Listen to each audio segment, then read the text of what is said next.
Hi, what's up, guys? Here Chris talking to you about my last trip to Antigua.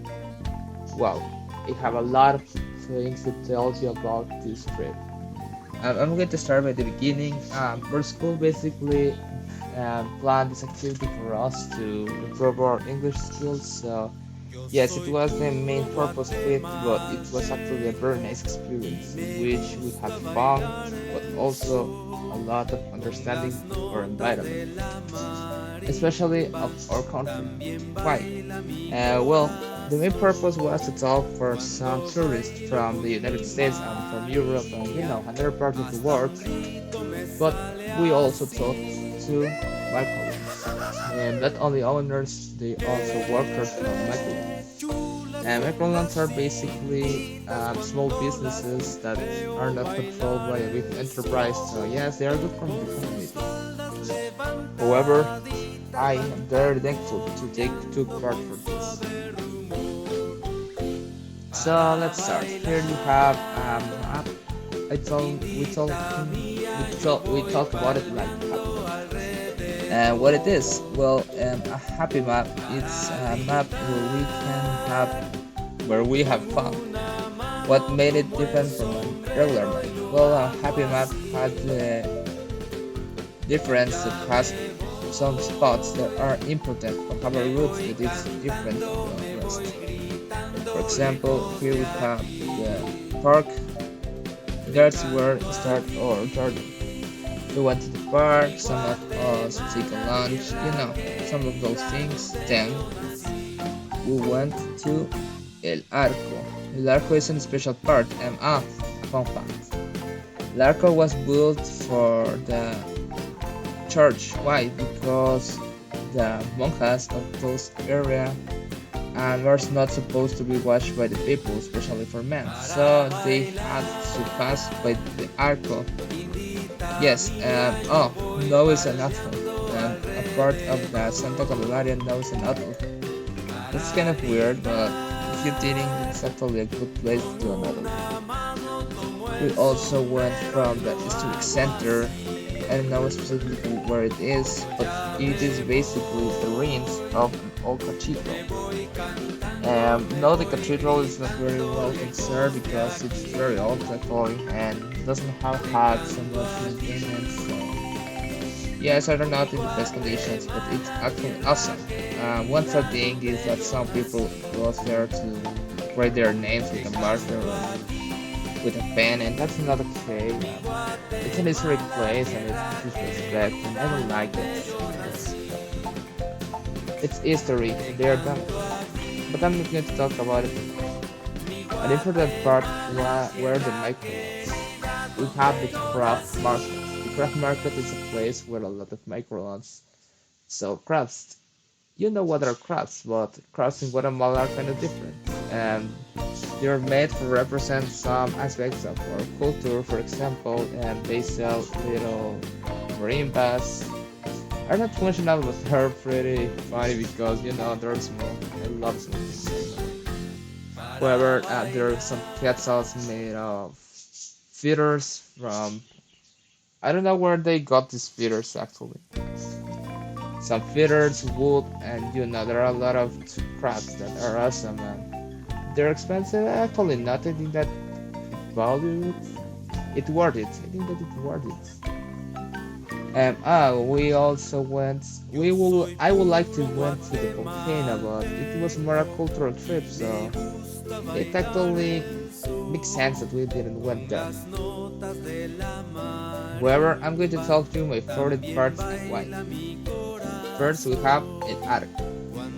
As I told you, El Arco was built to monjas to pass between two buildings. It is because at the beginning there was only one, but then the church bought the other one, and they had to find a way to make the monjas pass from one to the other. And there was actually a plan to make a tunnel underground, but it was cancelled, and they decided to build the arco. Right now it's more a touristic place, and it is not a church anymore. As I told you, there are no ruins. It's not very well conserved, as I told you, but it's still nice to watch it from the inside. It's a unique experience. Actually, it is a photo of the cathedral. As you see, it looks very old, and it actually is. There's still a scenario where the father went to talk to the people in areas. Um, I think that it is a fun fact. Tell me if not, but in Guatemala, they're used to the church used excuse me. The church used to tell the predica Latin. Why? Um, well, Bibles used to be on Latin in those era. It was not very common for people to have their own Bibles, so they went to Misa and they got the word of the Lord on Latin. That's why most people know most words in Latin, but they actually didn't know its meaning. It's kind of weird. My grandfather actually knows some parts of the Bible in Latin, and he didn't even know what it means, but with the time he liked it and learned it. It was more a fun fact of it. And the park. The park has a lot of area, a big area, but the most important I will say that it was the font. This font represent a woman. Actually, there are four, but it's the same woman. And also, it's not very big. Well, that depends. I haven't seen videos closer to it. I think that there exists. However, the important part is that the important historic importance of this place. It is actually one of the most current places on all Antigua. You know, people who live there, tourists, night columns, all are in the same area. Actually, there was a place where we got the most interviews. We talked to that's a nice history actually. We talked to a man who has lived in Guatemala for 5 years. He was from the United States, but he moved because he's actually retired with his wife. And he knows most about Antigua than us. So yes, he teaches us some things. For example, he also told us that there's a lot of traffic. I would imagine it because there are not a lot of cars on Antigua. But he told us that there's a lot of traffic because of all the people who travel to Antigua every day, every week. And there, most of them are actually from the country. They're Guatemalans who travel there, and it's understandable. It's an amazing part of Guatemala.